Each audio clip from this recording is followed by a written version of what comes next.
Today we're with triathlete and cardiologist Heather Shenkman as she sees patients, works out, and does numerous other things in an entire day. A vegan doctor, how cool is that?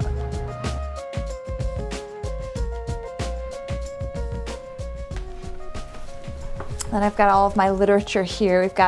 This is my sheet, Your Guide to a Healthy Heart. I put this together because I was sick of seeing literature for patients that talked about how they should eat lots of lean meat and chicken and fish, which I don't think is appropriate for heart disease. And then I've got the high blood pressure and cholesterol sheets from PCRM, Physicians Committee for Responsible Medicine.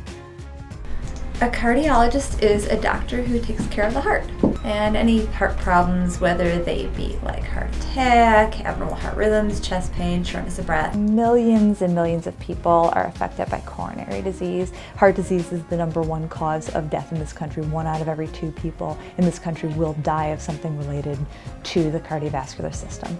Diet plays a huge role in heart disease. I think that people who eat a more plant-based diet, more fruits, more vegetables, less animal products tend to be healthier, and the people who eat more of the animal products and processed foods are more likely to need my services.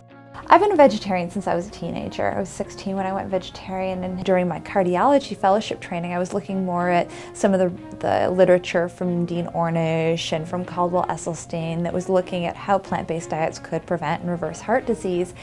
And it kind of clicked to me at that point that it wasn't just the meat, but it was also the dairy and the eggs, and I gave both of those up at that time. I went vegan about 7.5 years ago. I mean, I try to prepare things in advance as much as possible so that I can just reach into my fridge and grab some chopped carrots and some lettuce and some tomatoes, just throw something together. I mean, I'm not much of a chef, I'm more of a assembler. It is not common for cardiologists, or really any doctor for that matter, to talk to their patients at length about diet. I mean, it's something that I'm interested in because, I've done a fair amount of reading and I see what an impact diet has on health. So it's something that I focus on. And I know a lot of my colleagues don't. They just don't think they have time. They don't think that they can make a difference. I mean, I'm not going to tell you all my patients walk out the door vegans, but at the very least I can get them away from their cheese and their animal protein and eating more fruits and vegetables, and I'll call that a success. I usually have a green smoothie every morning after I work out. What I'll do is I'll take almond milk and then I'll add in like some greens, whether it be kale or spinach or a little bit of beet greens. And then whatever other vegetables I have lying around, I might throw a little bit in. I like to add carrots, they add sweetness. Sometimes I will use a little bit of squash if I have some in my fridge. And then I throw in a banana and whatever fruit I have lying around. And I mix it up, a little bit of maca powder, a little bit of chia seeds. I've been pretty athletic most of my adult life. I was a cheerleader in high school, but once I got to college, I didn't really do anything athletic at that point, and I proceeded to gain about 27 pounds my freshman year at college. Pizza, beer, and just not moving that much other than walking to classes. And then sometime before I got to medical school, I kind of came to this realization, if I'm going to be telling my patients that they need to be exercising, maybe it's something I should be doing too.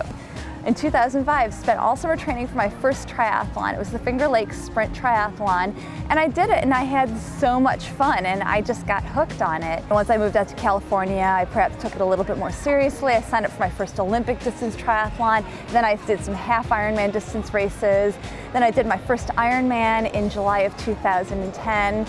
And I've been having a blast since, and it's kind of exciting. I never thought I'd be like anybody who'd be any good at this. I just thought I'd be a participant. I qualified for age group nationals, which I did this past summer.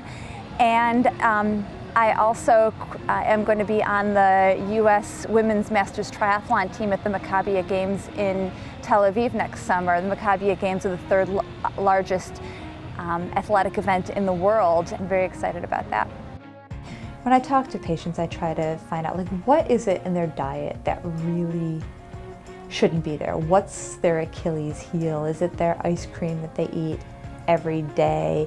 Is it that they add ranch dressing to everything? We kind of go there first, like, all right, so why don't we start by making this change? Let's get rid of the ice cream and maybe have like some fruit on hand that'll make a good dessert, or maybe some sorbet, something like that that might be a little bit more nutritious than the ice cream that they're eating every day, and then kind of go from there, one change at a time.